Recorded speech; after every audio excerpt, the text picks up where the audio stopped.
Oh, wait, there we go. No. Hey, everybody. Welcome back to the Living Experiment. Kind of COVID edition, but kind of not. Actually, now I'm hot. Don't be the shawl queen. I'll be back to being the shawl queen shortly. I'm here with my friend Ihotu Ali, who is an integrative medicine practitioner, an artist, a healer, a dancer, and co-founder of the new Oshun Center for Intercultural Healing, which is a fabulous addition to Minneapolis's expanding community of healers and integrators of various kinds and cultural interpreters in a way, because we're entering this period of time that has unprecedented and we have no map and we're figuring it out as we go. Building the plane as we fly it. That's what we used to say at the Minnesota Healing Justice Network. Yeah. I love that. Yeah. Well, I know Ihotu as a friend. I've known you for about 4 years, we figured, give or take. Yeah. We've collaborated on some projects, including a retreat, and I've gotten to watch as the work you've been doing has made its way into mass media. You were in Rolling Stone magazine last I checked. Yes, that was a big moment. Yeah. So today we're going to talk a little bit about your background, how you got to be doing the work that you're doing now, and why that work matters, and where you see it going from here. I know you're here representing a group of healers who are co-founders of the Oshun Center for Intercultural Healing.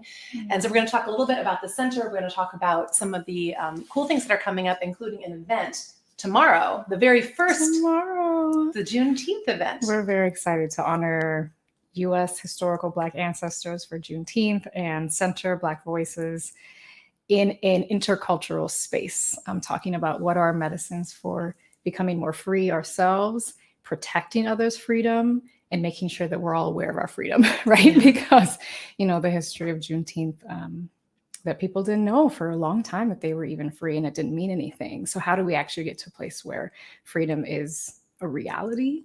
And it's a reality because it's protected by people who are with you in the journey. Wow. Okay. We have to talk about Juneteenth too now. I can see this. I'm moving this up a little bit because I want to make sure I capture your gorgeous voice. Okay. So just to frame the conversation today, which really frankly could go almost anywhere, knowing how the two of us talk. Yeah. The two of us can talk for hours. But I want to start by talking about you and how you came to know what you know and share what you share. And a little bit about where your passions for healing and intercultural healing in particular begin. Like, talk a little bit, share, but what's your life story that brought you to this moment in a relatively concise? Yes. So basically the question is like, who am I in the world? And I'll start with my name. My name is Ihotu Jennifer Ali. So my parents chose these names because they represent the different sides of my identity. I'm half Black, African, Nigerian, and half white, Polish, Irish from small town Minnesota. And both my parents grew up as one of 6 children in big families on farms. So my dad was in central Nigeria. My mom's here in kind of southern Minnesota. And they grew up with really collective values. I kind of was the rebel who then moved from Minnesota to New York City for 10 years and really was like raised culturally a lot by New York City. But in our family, we still have a lot of those collective values that are both Black and white. I love to tell these stories about my grandparents because I think grandparents are really important too. So I'm really close with both my grandparents. So I'll tell a story about my grandfather, so my father's father. So I'm wearing these red and Black colors. These are from the Idoma tribe of Nigeria. Definitely want to shout out the Idoma tribe because our people are very proud, and I'm sure I'll get comments on my page about repping Idoma. We are kind of like the Minnesotans of Nigeria, and then we're called the breadbasket of the nation. There's a lot of yam, there's a lot of farming. We're a small tribe. But my grandfather was the chief of our village, Ichama, for many, many years. So Chief John Ali was selected to be chief before I guess at the time it was still a British colony.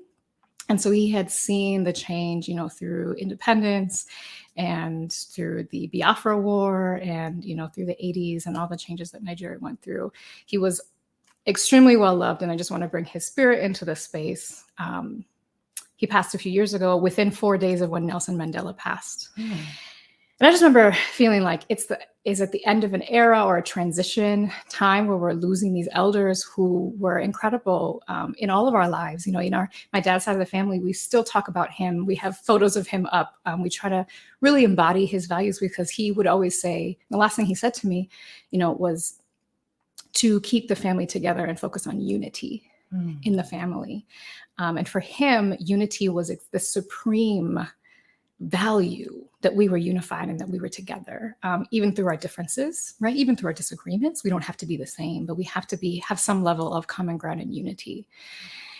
And so he was a chief, he was a mediator, he was the head of the Council of Elders. So I would see different groups come, and he would be mediating disputes. Right. He had incredible trust. The community really when he said, this is how I kind of land on a decision, people really trusted that. He had maintained that. And then on the other side, on my mom's side, I love to call on the spirit of my great grandmother, Frances. For many years, I only knew her as Great Grandma John by the name of her husband, which is That's funny. interesting, cultural. Yeah. Interesting. We can talk about that later too, right? Women be named by the names of their husband, and their descendants only knowing that name. So she was born in 1900, I believe, and she was premature. So she was born on a farm, right, in southern Minnesota, I think around Blue Earth, and she was so small that they put her in, they had to keep her warm, right? She's a little preemie baby. So she's so small that they put her in a shoebox, and they put the shoebox in the oven, kept it on low, and they fed her with a dropper, and they took like these cotton balls, for her to lay on. Wow. So the story of like Minnesota resilience, this woman never was able to see or hear properly her whole life. She lived to be 99 years old. Amazing. So resilient people. You come from resilient people. Stubborn, resilient people. So that's, my history, right? And then me, raised in Minnesota, lived in New York City for many years, worked with the United Nations, had worked in the US Congress. I was always interested in kind of this intersection between politics and culture and travel and medicine. So I did my master's in public health at Columbia University. After that is when I had worked with the UN, traveling a lot and working on their maternal health work. This is the global Then research. Global research happens. Yeah. So I'll kind of speed up here and basically say, fast forward to today, I'm an integrative medicine practitioner with a background in, research, public health and global health. And I'm doing my doctorate in chiropractic and integrative medicine at Northwestern Health Sciences University here. But I really call myself a community or traditional healer in the sense that I love the intersections, right? Mm-hmm. So at this point in my life, I'm like, I can't study this. Like they all have to make sense. They all have to sit inside my body. Yeah. I can't be Black one day and white the other. Like I have to be both all the time. And so it's important that the Oshun Center grew out of this needing to put all the pieces together and have everyone in the same room talking with accountability, right? For the different roles we play and all the medicines in the room, Western medicine. When I tell you I'm studying abdominal vasculature and I can tell you which, I can identify, that I really have a respect for Western medicine as well as spiritual medicine, as well as emotional, right, cultural medicines and the earth and herbs and things like water medicines or collective or pandemic medicines, which I think we might talk about a little bit. Note to self. Yeah. Yes, pandemic medicines. Yeah. How can we see medicine as not just a pill, but as something we either do or we experience that helps us heal? Yeah. That could be a hug. That could be this conversation. That could be being in solidarity, joining a group, right? That could be dancing. And knowing that there's a scientific explanation of what's happening in that healing, and there's also a spiritual explanation and a cultural explanation. And all those things are really important, because I think we're really not healing. Mm-hmm. We're really not healing. We got to figure out why we aren't healing, not just racially, but COVID, autoimmune diseases, reproductive health, preterm births, Black women dying. And, there's a lot of work that us who are interested in medicine and healing and healthcare should care about. Yeah. Well, this is a good, so you I get opened a up. sense.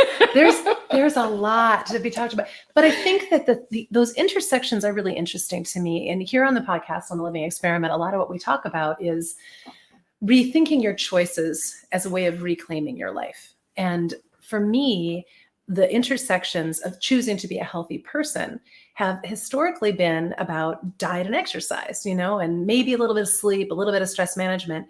But increasingly, I think what we're understanding is that our well-being is rooted in culture, in our daily ways of living, in our thoughts, in our feelings, in our belief systems, in our relationships. And that, yes, diet and exercise matter, good healthcare. It all matters. It all matters. Yeah. And the kind of illness or dis-ease that we are experiencing at the biggest level right now can't be healed by just diet and exercise. And I want to talk a little bit about how you and I got to know each other through this event that we were working on with this network of healers that you're a part of and really brought together in a particular place and time. And how that experience, in some ways, sparked the evolution of what is now the Oshun Center for Intercultural Healing. And also for me personally, it sparked a lot of insights and awarenesses about how much I did not know about intercultural healing, or even about intercultural wounds for that matter, And I think for many of us, the past year in particular, since George Floyd's death in Minneapolis, an hour from here, and all of the revelations that have happened since about just how much healing has yet to take place in our culture. In a way, there's a kind of connection in my mind about the delayed freedom of Juneteenth. That kind of, oh, guess what? 2 years later, we're now finally telling you about this proclamation. And doesn't mean anything. Right. Yeah, exactly.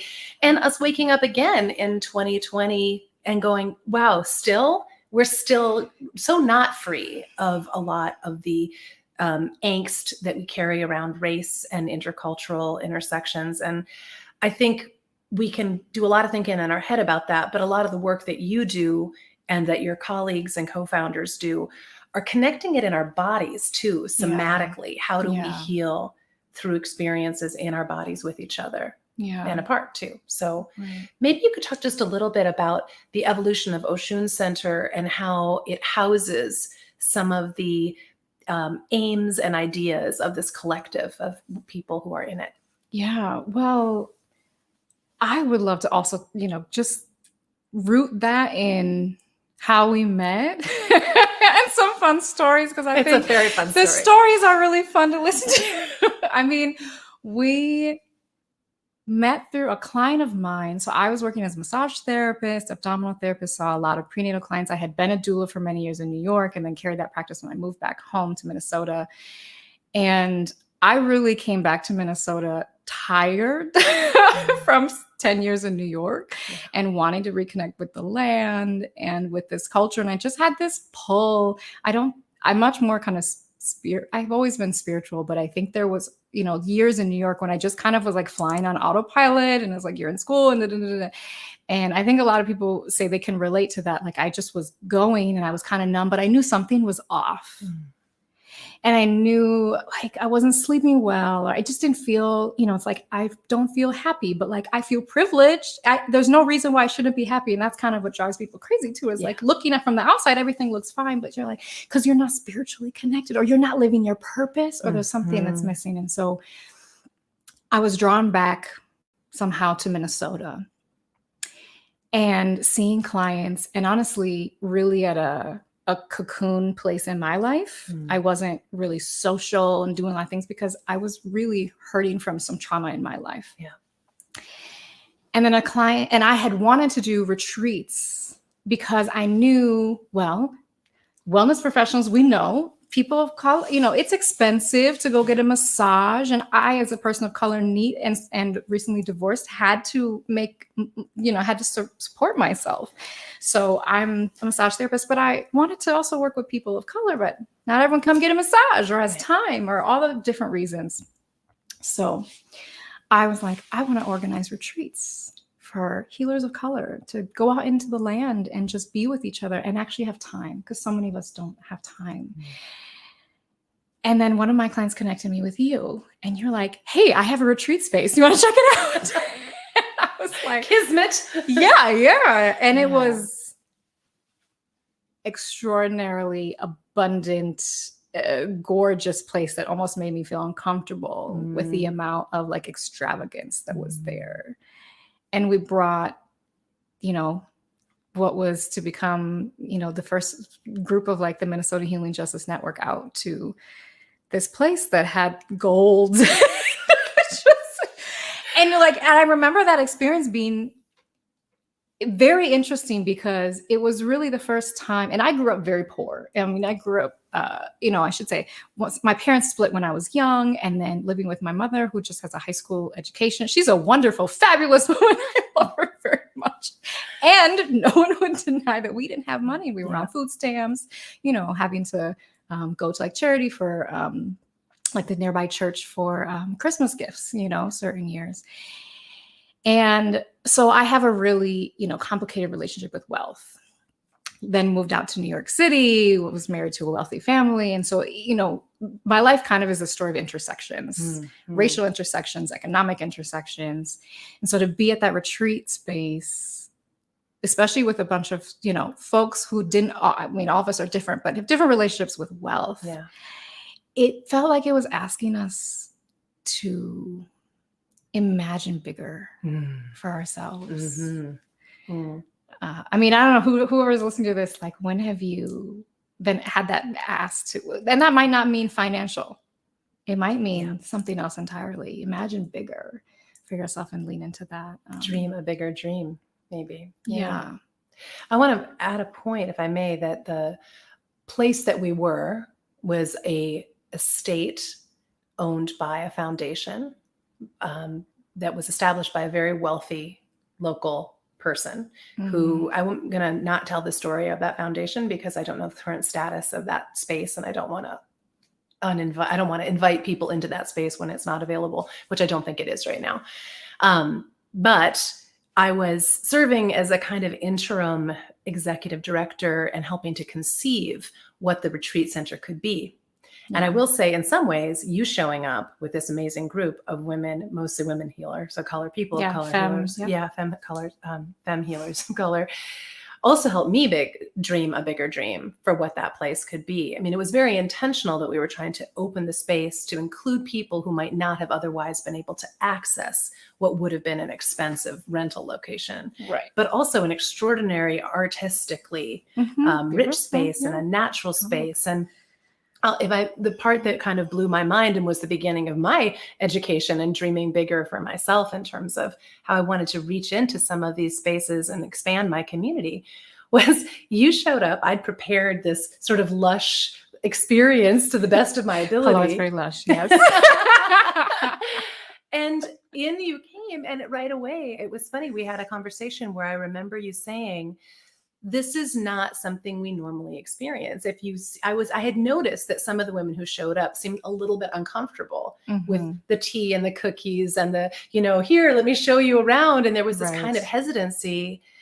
And I did not understand what that was about. And then when we spoke later, you were like, we are not often treated this way in these spaces. We are by white people. We are not welcomed in this way. And then I actually realized how stupid I felt that I had never occurred to me.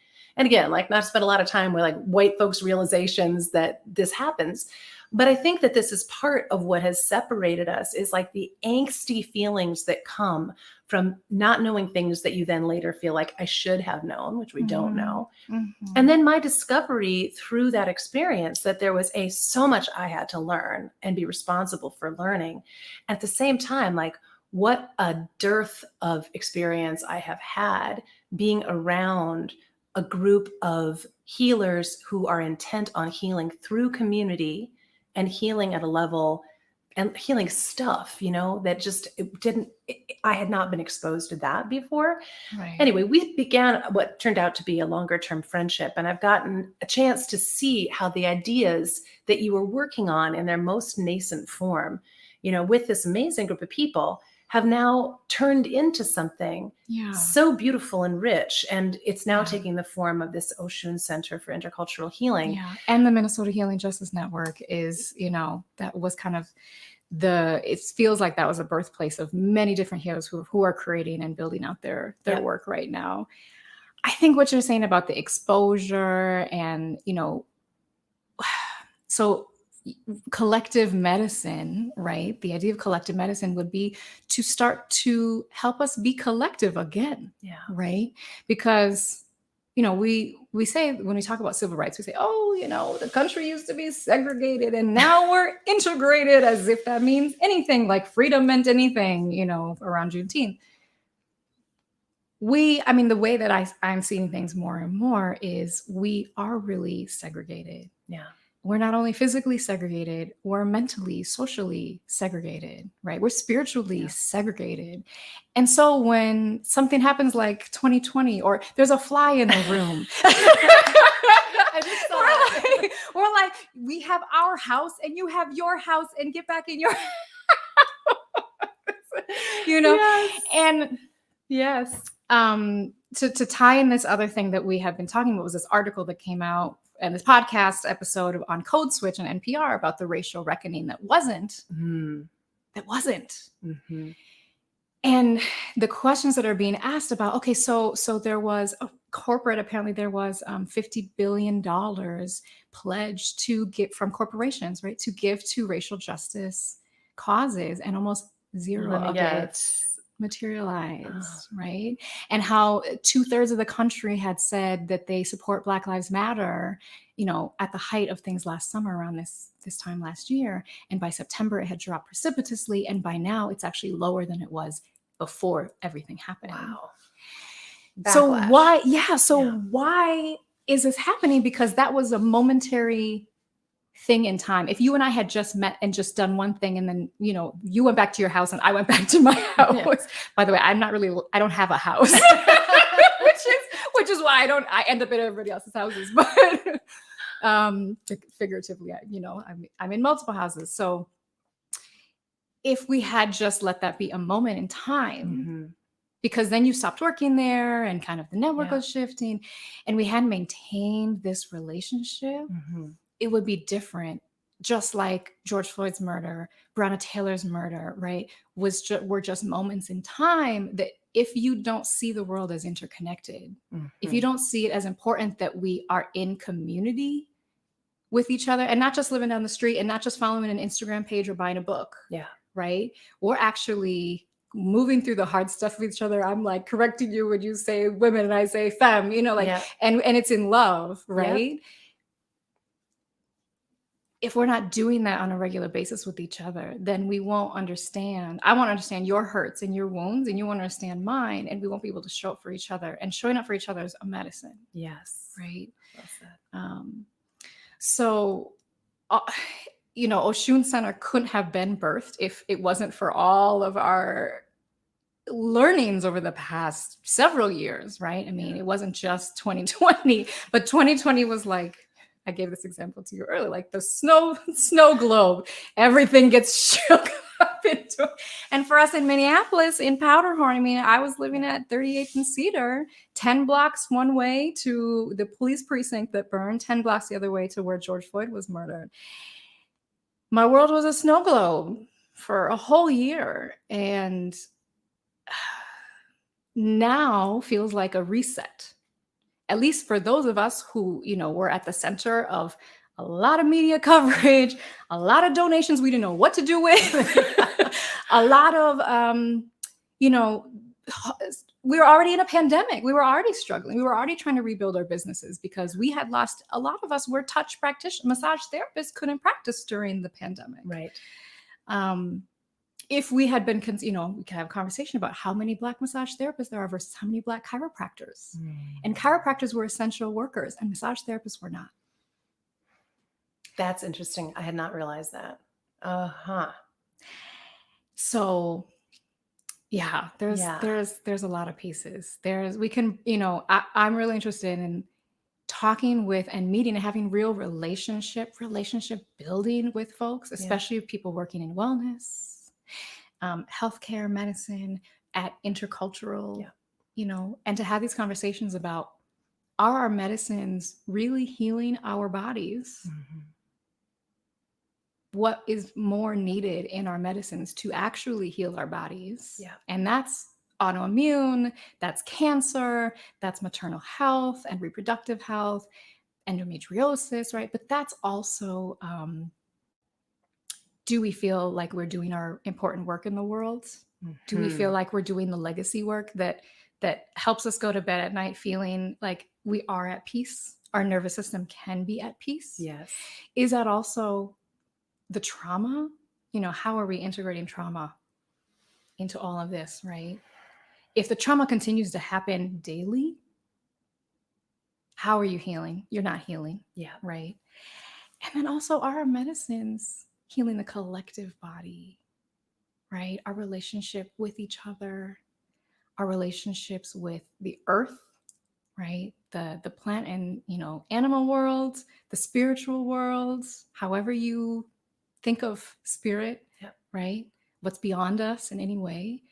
And also in African tradition, I like to always say this because I don't think people know, African tradition has a lot to contribute to all of us. If you haven't studied anything about African tradition, there's gems for you. I don't care who you are, and I don't care what you feel about Black people. Honestly, there's gems. Don't miss the goodies. Right. I mean, you should care, but I think it needs to go beyond, I want to be politically correct. There are medicines in all of our cultures that we all deserve access to, right? And we all deserve to teach and to hold the integrity of that. Yeah. So our connection with our history, right? Our connection with our future, right? This is African, tradition, spirituality. This is where Oshun Center came out of, because the Orisha traditions, right, are looking at our ancestors, looking at our future generations and seeing the interconnectedness. And for me, it's actually not overwhelming or exhausting. Maybe because it's my background. That's your passion. It's my passion, but I think it's really comforting to feel like you're not alone. You don't have to do it all alone. We're connected. We can help each other. You're not weak. You didn't fail. And by the way, failure is actually just a lesson, and a moment to change course. Yeah. And I think, I don't know, it feels comforting for me to think about a way of seeing the world that we're not just individual blips in the dark, that we're connected to something bigger. Yeah. Well, what you're describing, it feels to me is, a life that is centered in meaning, and that's something that is really missing from most modern mass society cultures, that there's an emphasis on progress and acquisition and often extraction.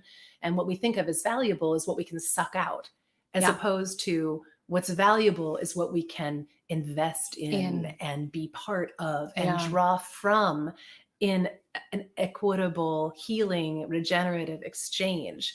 And I think, unfortunately, the models that most of us have presented by what I call the unhealthy default reality, the way that it is normal to live right now, is exhausting because it's extractive from us. We don't have those points of connection. What does history tell us? What does the future say? The 7-generation ideas that come out of Native American medicine, the medicine is termed by you. And I think we often forget to look at what has worked over the course of human history. How did societies and individuals keep themselves healthy for millennia before the Industrial Revolution? So I want to how we can merge them today. We have an opportunity to have both medicines. Why wouldn't we do that? Why would we not? Yes, absolutely. Talk a little bit about the word Oshun and the tradition of medicine as it as it relates to the work that you're doing? You know, why that name? So I would have to sing. Is that allowed? Yes, that is allowed. That is encouraged. Why am I asking permission? Look, there's a microphone that right there. There it is. Yes, please feel free. Sing. Well, Oshun, let me just say who Oshun is, because I really want to Yes. give honor and respect, because I didn't just, I'm not just using this name to use a trendy name. Oshun is someone I've been following for many years, not on Instagram.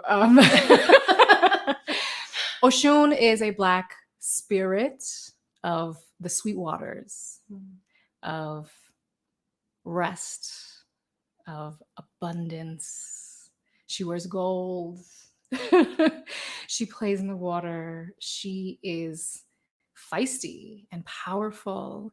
And when she disagrees with you, she doesn't even fight necessarily. She walks away and knows her worth. I mean, she does not compromise, right? She's both femininity and power. And I don't think we always see those two together.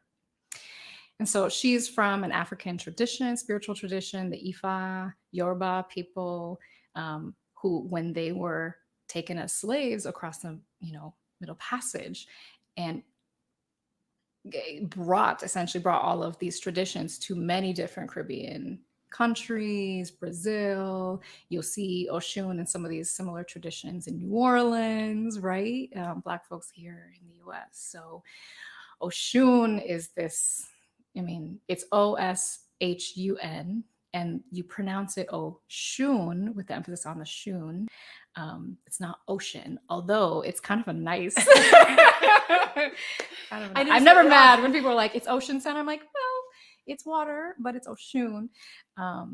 So yeah, she's someone who really taught me when I was in the thick of hustling in New York City.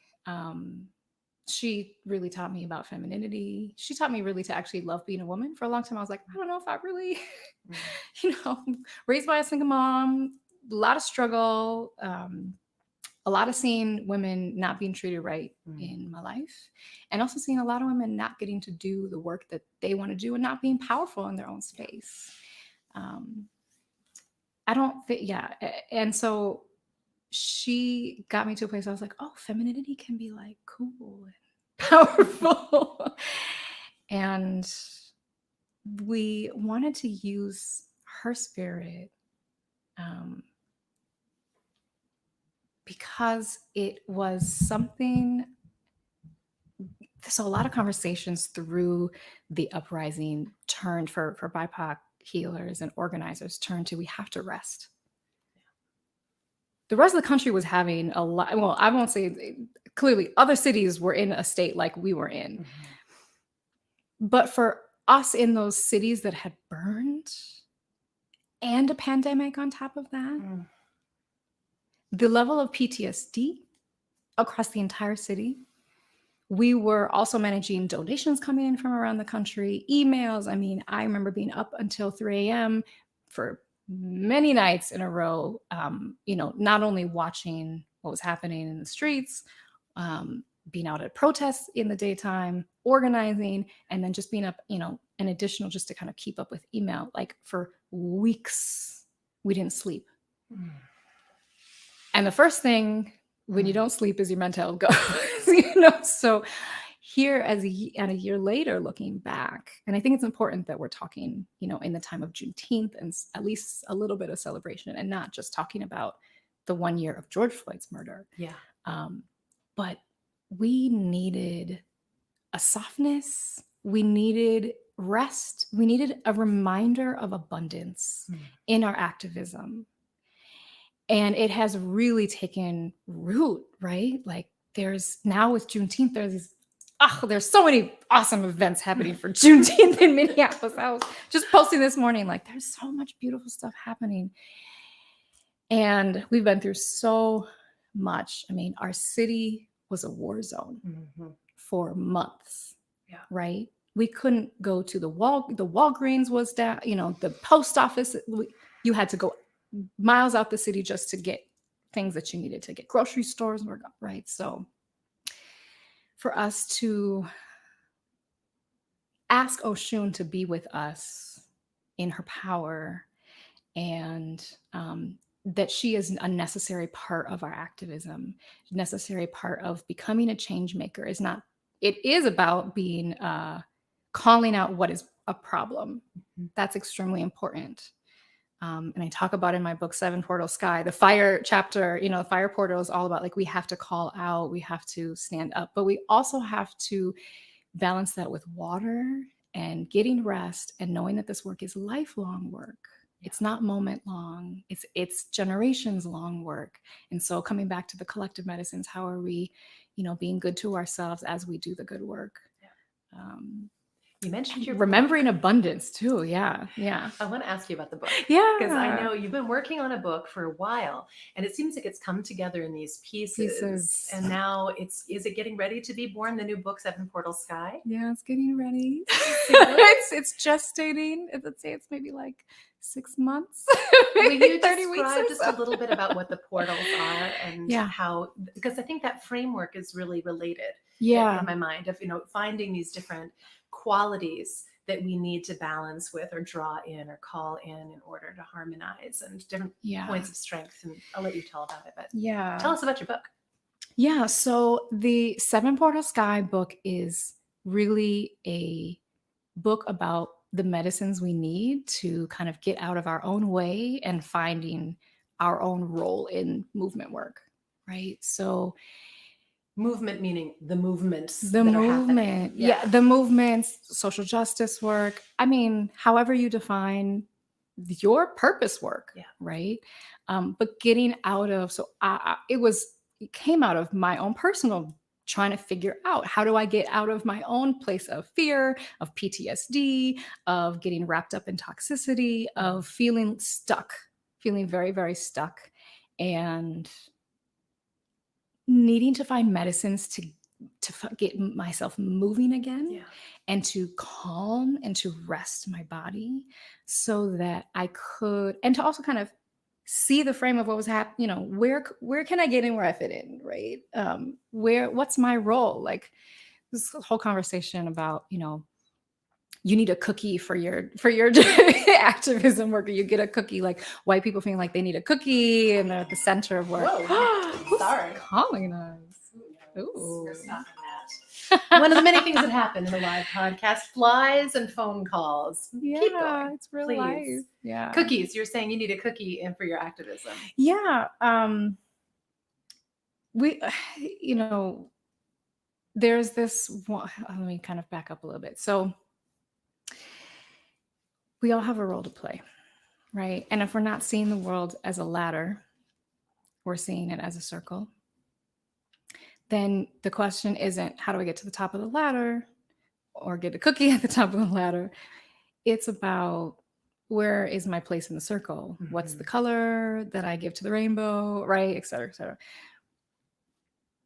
If you don't know what if you're not clear on kind of your own boundaries, your own skills, what you offer, it'll be hard to be in the right position, right? Mm-hmm. Like, we, with the Minnesota Healing Justice Network and also with Oshun Center, we have white people who are working with us in different aspects. And I don't think we would be able to do the work that we're doing if we didn't have support. Mm. But the support needs to be in the right place, right? Yeah.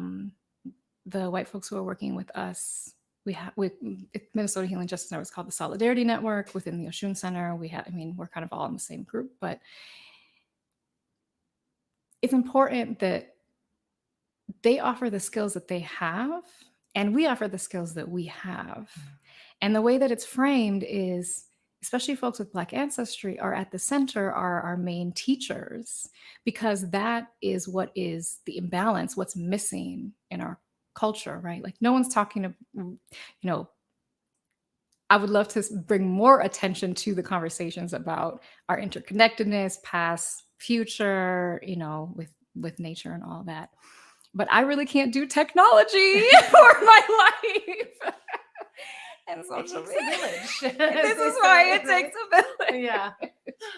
Yeah. So for, for a white person to say, I want to do justice work, and they're like wanting to teach all the things because they went to, some country and learned it, they also may innately have skills around marketing, around money management, certain things just by the position they hold in society that is really helpful for us to be in that role and not in another role where, those of us who've been, this is our lineage and our history. And yeah, we may have complicated relationships with it too, but we also grew up with, the village for a lot of us. And we grew up with this understanding of how do you, bend and be water.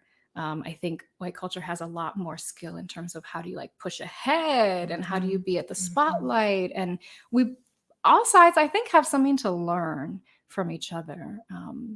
This gets to the sort of central point of intercultural healing and of collective medicine, as I understand you talk about it, which is that there's so much opportunity for everyone to benefit from this. It's not just like, oh, those people over there are going to have some benefit from this healing. It's like the healing that happens when we are able to give our best gifts, show up for each other, understand each other's experiences and lived experiences and points of view. These things are good for everybody. And yet it often seems like it's a kind of an insular, it's a peripheral project to be involved in something called intercultural healing. Like you go do it on a Tuesday night or something. And I think you're right that it takes time, it takes exposure, it takes willingness to show up, to be vulnerable, to not be the center of attention when you might used to be getting the attention and getting credit for all of that. Yeah. And reframing what is a center and what do you gain by being the center of attention? What are the things that actually make us heal? Coming back to that. Like there are things that we like, and there are things that actually give us deep meaning and peace when we go to bed at night. And I don't know that they always match up with each other, right? So for example, in Seven Portal Sky book, there are 7 portals. We kind of walk from the first up through to 7, which is sky. So the first is earth, move into water, we move into fire, then ecosystems. That's when it turns to not just be individual medicines and ways of like grounding yourself, things like that, but it moves into collective. So we talk about transformative justice in the wind and the storms, right? Portal. And then we move into light and moonlight. And so that's when we'll pull out moonlight. The sun and the moon have a relationship. We need them both. The sun produces its own powerful, powerful light, which could burn you, which could warm you, depends on what season it is. And the moon doesn't actually produce its own light, but it reflects that of the sun. How can we be in relationships like that? Right? Where the person who actually has something that needs to exist in the world that doesn't already exist there is pushed to speak and, be in a leadership role, which I think a lot of Black folks are learning now. Like, we're not used to being in leadership roles. Me, myself, I've never been on a podcast like this. I don't do these things. I massage people in the dark. Okay. And, Pilar has pushed me over the last several years to do more teaching. And all the work that I've done before the pandemic and since, and the uprising, Oshun Center, everything has been by request. People have asked me to teach on cultural appropriation, and then it turned into the Everyday Sacred course. So we're talking about how to be more relational rather than just buying products or catching ideas from culture. How do we use the, conversations about learning another culture actually bring you into relationship with people from the other culture, so you get the full picture. This is the center of your Everyday Sacred course. That's which is the one of the as an course. Online course. Yes, just want to give a little shout out here as part of the Oshun Center. Yes. Got it. So this Oshun Center is a learning center. Right? Describe what it is, because we haven't really gotten to that. We've been talking about it peripherally, but the Oshun Center is what? How do you describe it? It's a learning and a teaching collective of healers, doctors, wellness workers, and advocates who are interested in the intersections of culture and medicine. Nice. So we center healing justice, reproductive justice, patient-centered care and safety, right? How do we bring these medicines together in ways that there's a lot of respect for Western medicine when it deserves respect, doesn't always, as well as indigenous medicines from many different traditions, right? So we're still growing. We are in the process of, building up more online courses. As we say, we're using technology to extend our hands. So I like that. Especially during the pandemic, we couldn't work. And so we're sitting around trying to figure out how do we, can we teach? Is that something that we can do? How do we transition to being, massaging people in the dark to speaking on? It's so great though, because isn't it so often like you're getting worked on by somebody and like you can just feel in their hands how much wisdom and sensitivity and like intuition and just like richness there is in the presence of this person. You don't talk to them because you're getting a massage, and they do communicate a lot through their physical presence and body. Through touch. And I think what a wonderful opportunity in some ways, maybe, that the pandemic has given us to hear more from people and connect, even like through Zoom, which you wouldn't think would be a very gratifying way to do healing work. But we've been tinkering with it for a while now. Yeah. And so, I love the tradition of Afrofuturism, where we're taking these, I know we're like touching many, many topics. That's good, though. But, Afrofuturism is, look up Octavia Butler, look up Afrofuturism. In 2020, there was a lot more conversations. There's a lot more information out now than there was like 10 years ago when I was first reading Octavia Butler. I was working in the Congo, and that's a whole nother life. But it's taking kind of what's ancient and what's historical and particularly Black and African centered, and also bringing it into the future, right? And so imagining what life could be like for, Black people in particular in the future, but really, how can we, what I would say is take what's really beautiful and helpful for all of us to understand about Black Indigenous culture and bring that into our future, because otherwise we're going to be really myopic, like Instagram, heads, floating heads. There's been a year we've kind of become floating heads for each other. And how do we kind of, so this is a moment, we're reopening and the whole world isn't reopening like this, right? Like, first of all, there's an immense privilege and possibly guilt that we should hold about why the US is being able to reopen like this. Continue to do what I'm seeing is like little trickles of access to vaccine, sending globally vaccines. We need to do a lot more of that.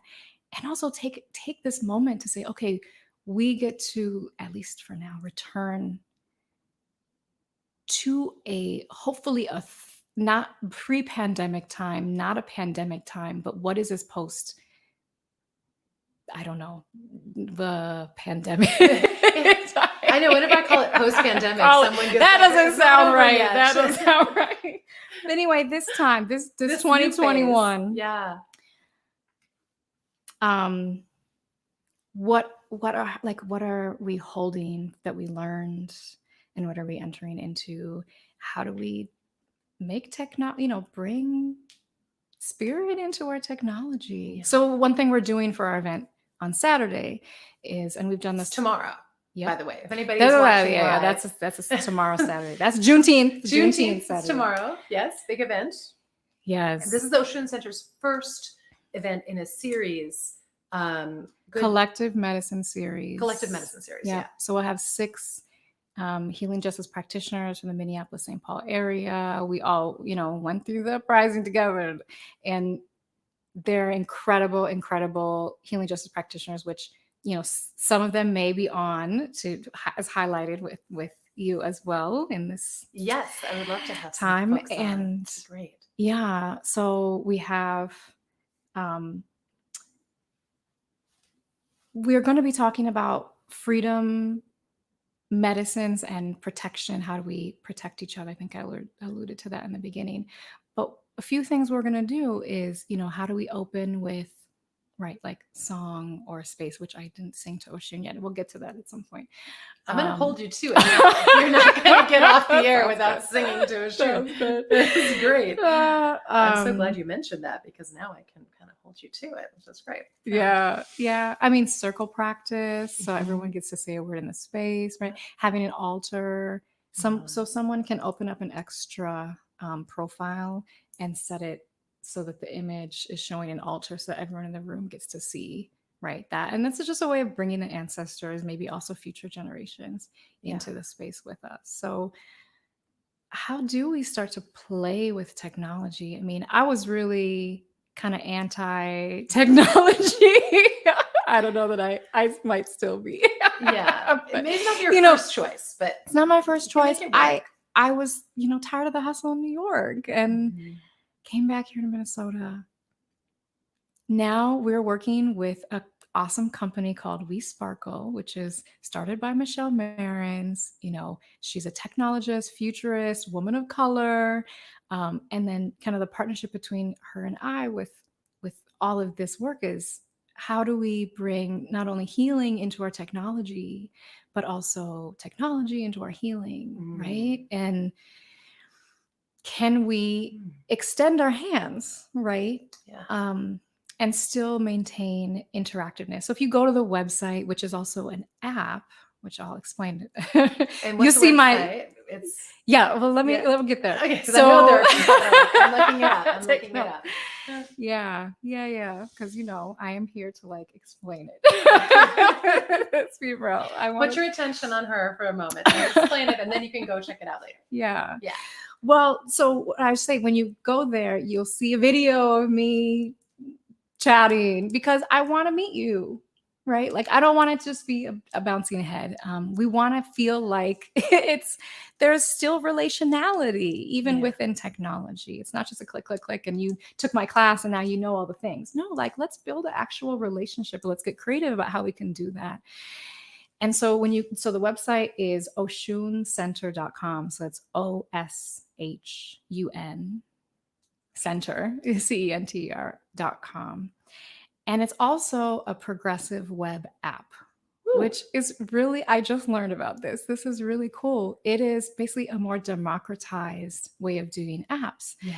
So it doesn't have to go through the App Store. It doesn't have to go through lots of regulations and paying extra fees. It's a way that, more people, and especially people of color, poor people, rural people, right, could make and access apps. So when you go to the website, a little button pops up and you can actually download the app, which is wild for me. And then it works really easily on your iPhone. You can access stuff without having to go to a browser, type the thing in. Right. It's much more available, just like an icon on your home screen.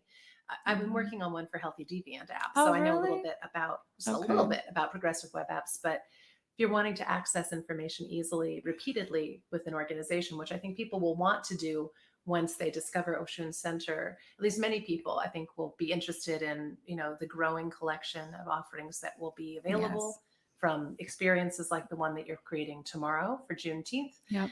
And as well as if you were to join the 7 Portal Sky course, that's a 3-month course where you're moving through the 7 portals yourself, writing and interacting with each other, right, as a community. And so you get to move through your own personal healing as well as, finding your place in the movement work, and just revitalizing for all of us who are really, really burnt out. And who can't relate to that? I mean, I think that's another point that's important to make in an intercultural world, is each of us is running around feeling burnt out, overwhelmed, depleted, unsure, insecure, and even before the uprising and Minneapolis blowing up into flames, so many of us were just in our everyday lives feeling those ways. And a lot of the tools, a lot of the technologies that are embedded in your work draw on this rich intercultural history, but they're anybody can access these different modalities, these different elements from nature.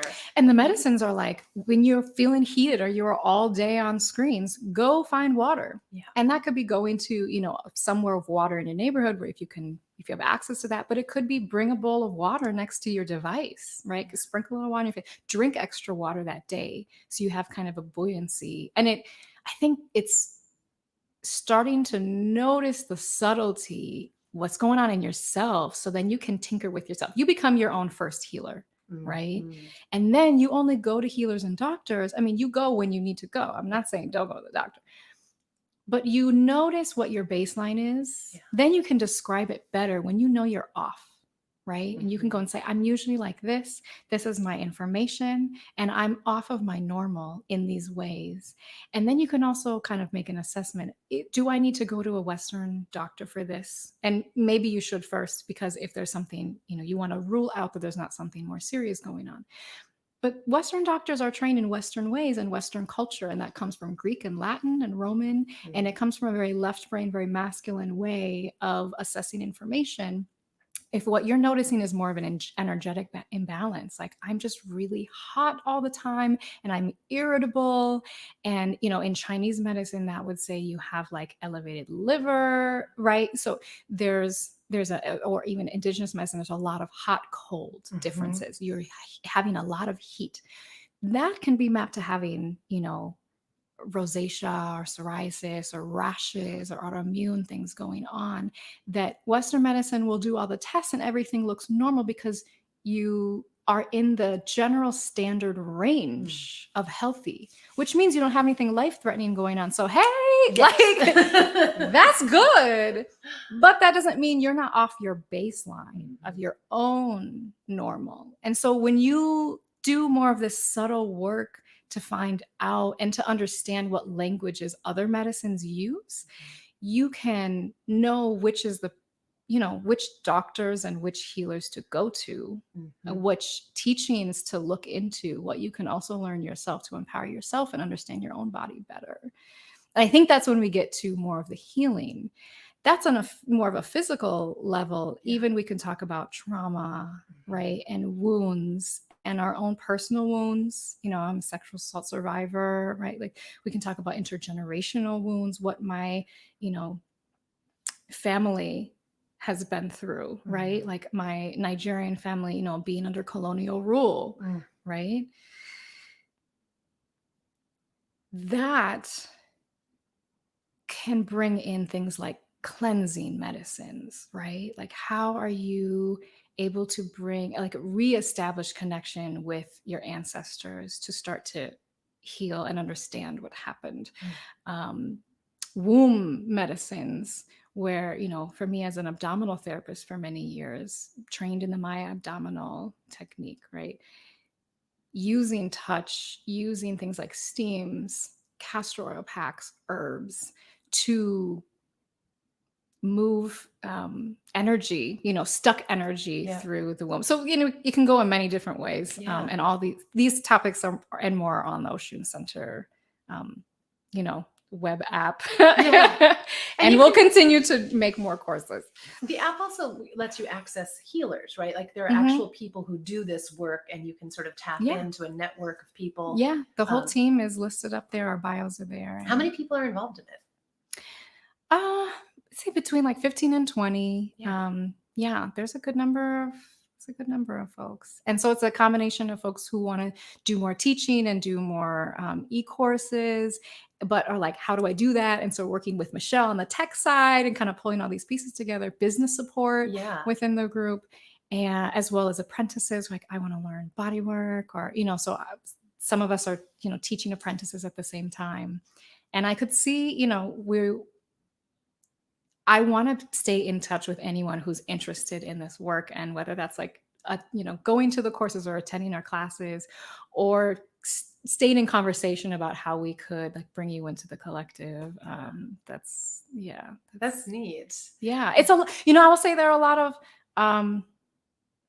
there's a lot of white folks who are like, I'm a doula.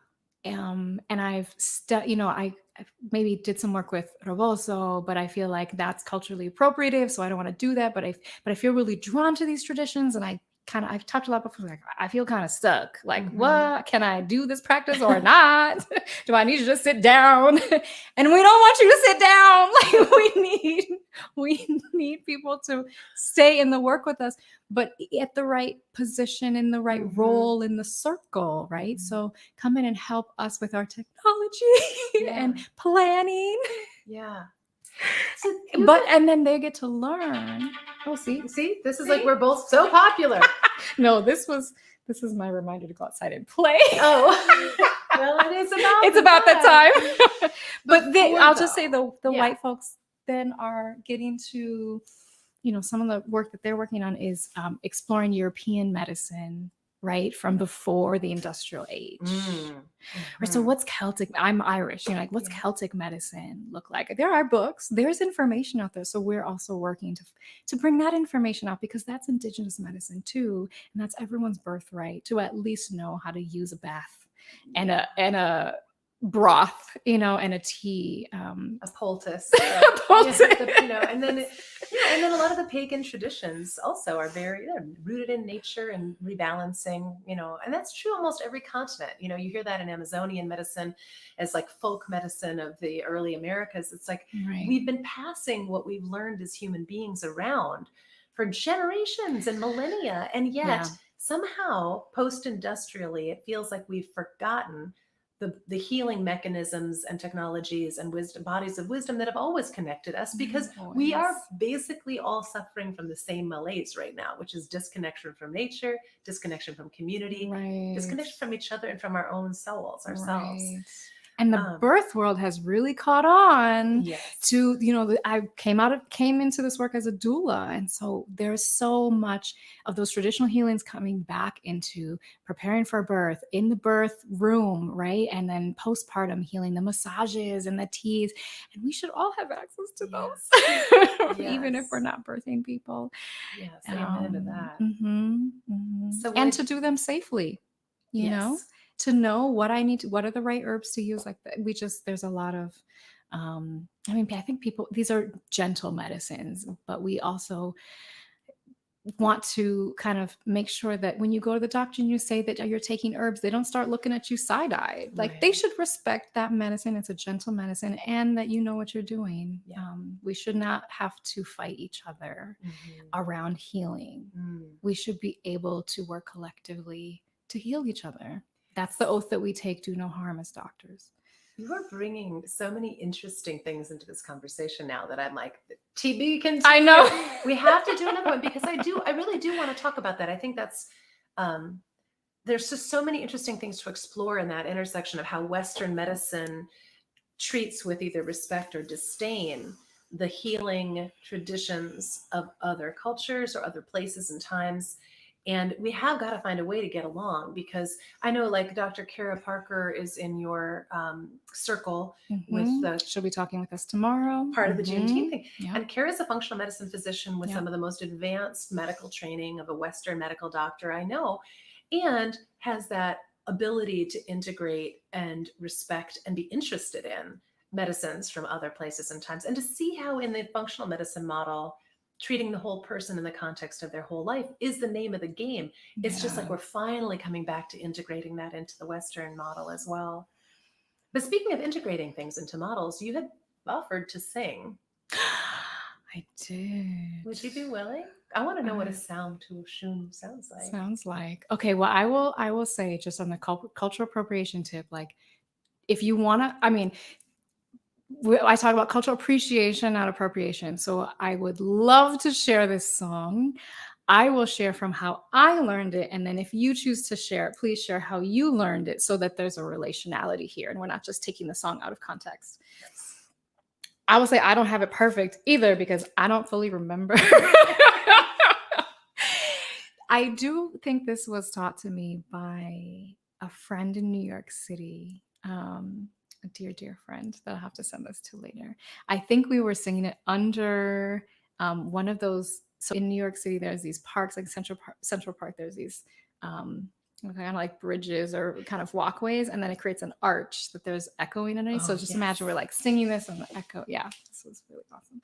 So, and then these songs are different based on if you're in Brazil or if you're in Cuba or if you're in Dominican Republic or in Nigeria. So. To Oshun.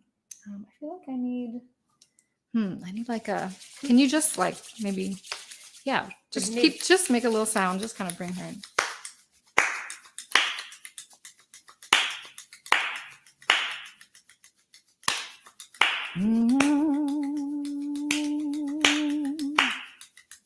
Ha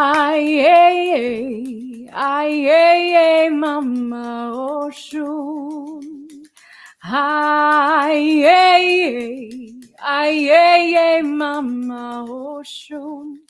Aye, Mama Oshun. Aye, Oshun Mare. Aye, Mama Oshun. Aye, Oshun Mare.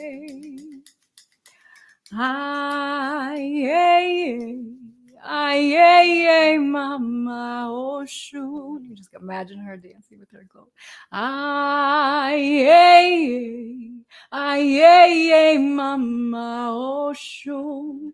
Aye, Mama Oshun. Aye, Oshun Mare. Aye, Mama Oshun. Aye, Oshun Mare. Oh, I felt her.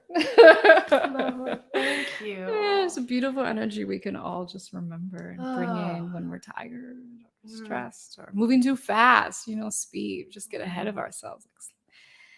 Well, that singing and the listening or the healing combination. And I am so grateful for all of the gifts and beauty that you bring into the community and into my life. I'm honored to have you as a friend, and I'm really, really glad that I finally got you on the podcast. And will you come back, and maybe we can do another conversation with a group of people or some more healers and representatives of the healers on. And I'm excited about this event tomorrow. Yeah. No, I was saying, like, you and I have been kind of going back and forth. I'm like, I want to bring all the healers on. It's like, you can't bring all the healers on. It's be too many voices. Well, technologically, I barely managed to pull off 2 people. And this is the first time we've done a live episode, particularly a video episode in a space. I mean, since COVID threw everything up in the air, but Dallas and I have yet to get back into the studio. So you're the first person I've been in studio with in a year and a half. And and this is I think this is a good entry point into including more voices on the podcast and bringing people with different backgrounds and experiences in. And speaking of that, so just to make sure people are aware about this event happening tomorrow on Juneteenth, tell people a little bit about that and how they can find out more, and they can still register if they want to get involved. They can absolutely still register. They go to oshuncenter.com, the website, and which is also the app. If you click on events at the bottom of the page, you'll see all the information. You can register right there. So just go to the website. I'll put a link into the show notes and this will replay this as a regular episode too, but on the live, stay tuned. And I will actually, at the top of this feed, this program, there's a link for Ocean Center. Awesome. And they can find out more there. Yeah. It's noon to 2 p.m. tomorrow, Saturday, June 19th. Feel free to come in and out if you have to. And Juneteenth, people are celebrating all kinds of ways, and our talk will also be recorded and be part of a YouTube series. You could check it out afterward, but we wanted to kind of soak in some of that Juneteenth energy and really be a social experimentation type of conversation. It's not just a panel where we're all like experts sharing what we know. It's really some hard questions, like, what is the story of your people's relationship to Juneteenth? And freedom that maybe exists on paper, but not in real life. How do your people relate to that concept as well? As and also we're centering Black voices around those questions. And what if, for example, if you were to make a medicinal tea recipe of what your, people's healing, right, and medicines need to be around getting more free ourselves as well as protecting other people's freedom, what would be in your tea? That's such a symbolic question. What would be in your tea? We're going to give the tea. I love that. So I registered myself. I encourage anybody who possibly could maybe go to register. And if you can't register, you might want to donate to support the work of Ocean Center and also the amazing people who are contributing their time and energy and often unpaid labor to that series of endeavors. Yeah. And do check it out later, the recording, because it's really, we're a microcosm of the country, right? We wanted to kind of take the bold, courageous leap of having all these different types of cultures in the room. How can we have a conversation about hard topics, about our own personal stories in real talk, not whitewashing it, right? Having the real talk with each other, and also, reflect what that conversation needs to look like culturally, as in, we're asking the folks with like historical Black ancestry, which is not my ancestry, right? To take more of a leading role in speaking up and saying, this is what we need. This is how we need you to come around us in order to protect, the freedom that we didn't get for Juneteenth. And also asking folks who have white European ancestry, of which I'm one of my ancestries, to be super conscious of taking this time not to speak, but to receive. Yeah, I like that. Thank you. Mm-hmm. Okay, so oshuncenter.com. We got a link. I'll put more links in specifically to the event where people can register if they'd like to. Mm-hmm. And Ihotu has their own site at ihotuali.com. Yeah, ihotuali.com. And I think I got a link to that also in this episode. And we'll add some stuff to the show notes. I will come to you and ask you, what should we be linking to when we put this up in the regular arcade of episodes? Yeah. And I hope we get to do it again soon. Thank you for coming. This is wonderful. And you have been, as I said before, a mentor and a teacher in your own way. I feel like we've both been teachers for each other, which I think is how it should go. But even this episode, I'm scared of podcasts. I don't know why. I think you got me on here. I got dressed up in everything and drove for Minneapolis. But I think this is exactly the example of like, how does it mean that we each play a role, right? Because you have an extensive background in teaching and having your voice out there, and I don't. And so you're kind of pulling me in because you're like, it's important not only for your learning, but for other people that this gets out there. And so how can you use your platform and, not be afraid, to be courageous, to kind of just be in messy relationship with all of us. Like, you didn't tell the story that, back in the day at the retreat, we were like, this is just like Get Out. And okay, now it has to be told. Yeah, that has to be the short version of that story. There's so much. We brought a pelvis we haven't showed you.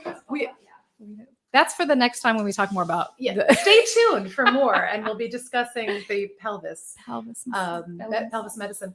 But I will say that is, and maybe this is a good place to leave folks, is that, in the spirit of humility and continuous growth and learning, which is one of my passions, you've been an amazing teacher and a mentor to me, and a wonderfully gentle one, I think, at the retreat.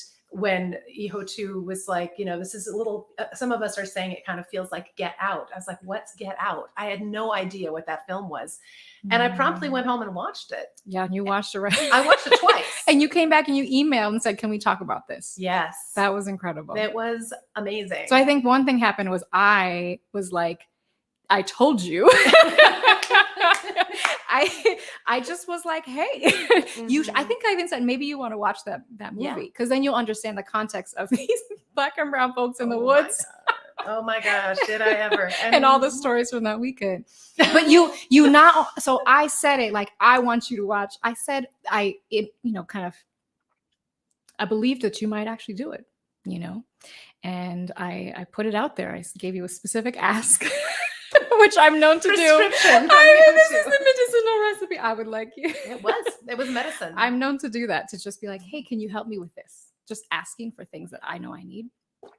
And you watched it right away and came back and said, let's discuss, even though that could have been scary to actually sit down and discuss it. I think that you got a lot of respect in our community by doing that. Oh, well, thank you. That means a lot to me.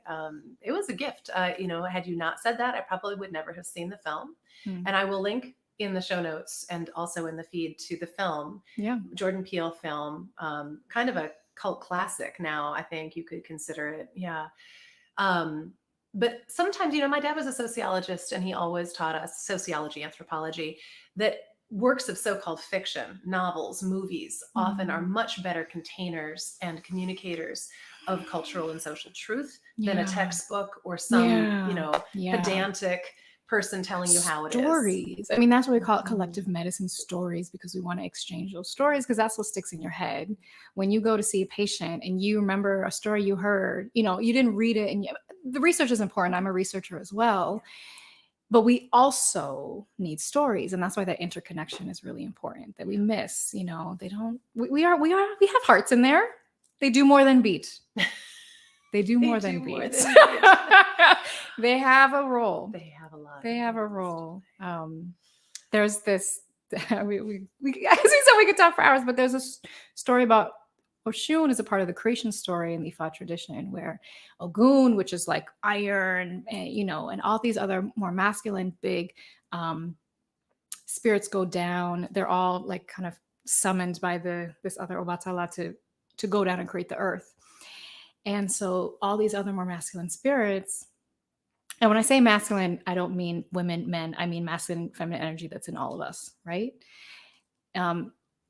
They are working, and they're like, oh, shunning Oshun, thinking we don't need, she's the goddess of love and compassion and sweet water. We don't need her. So she gets mad. She leaves. Goes to sit on the moon. Mm. And they're working, forgot that she even left, working, and everything dries up. They can't sustain that push work. And they can't figure out why everything stops. The machines stop, the building stops. And so they go back to Obatala and they ask, well, you sent us all down here for this epic job of building, creating the earth. What happened? He said, wait, someone's not here. And he's like, I sent Oshun down with you. Where is she? And they're like, we don't need her. Oh, she was just sitting admiring herself in the mirror. He said, no, she is essential to this process. Go and find her. So they went, they found her on the moon, and they said, Obatala said, you should come back down. Okay. I'm embellishing the story. But, she said, well, I will accept your apology this time, but don't let it happen again. And that's her style. And she went down and she brought water and sweetness and rest, and everything started moving again. So lest we forget that we don't need rest, we don't need sabbaticals, that healers don't need time away, that we can go at the speed that our machines can go, that our doctors can go at the speed that the insurance companies think they should go, right? That our people who are parents don't deserve breaks and time away. We will be doing our whole world a disservice. And that is African tradition stories that we all can benefit from. That's good. Thank you. I have nothing more to say, but thank you. Thank you for that. It's beautiful. So, all right, more soon. I'm going to end this broadcast for now with the promise that you will come back and maybe sing some more. Yeah, I would love to sing. Maybe find some more songs. Bring some people. Have a party. Yeah. All right, everybody. Signing off. Hey, we didn't give them a living experiment. Can you offer one experiment that people might be able to do today to just get into the spirit of sweet water? Oh, I would say go to water. Yeah, so we think about water-based medicines as like teas and baths and broths. I would say, experiment with how water can be a medicine for you today, right? Whether that's putting on your phone water sounds and just see how your body and especially your nervous system responds to that. Your belly responds to that, right? Drinking extra water and see how that sits in your body.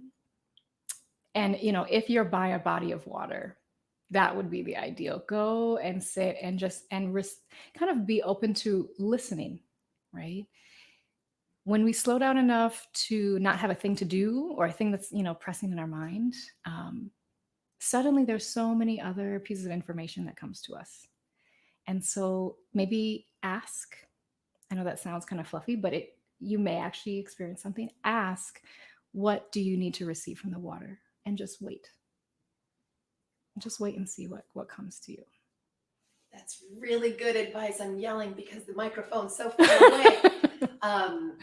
Excellent. And my recommended experiment would be to get yourself registered for this event, this Juneteenth event tomorrow. That is one of the very first in a series from Oshun Center for Intercultural Healing. And we have that website, oshuncenter.com. That's mine. Happy experimenting, everybody. Ihotu Ali, thank you so much for being here with us Thank you. It's a today. pleasure.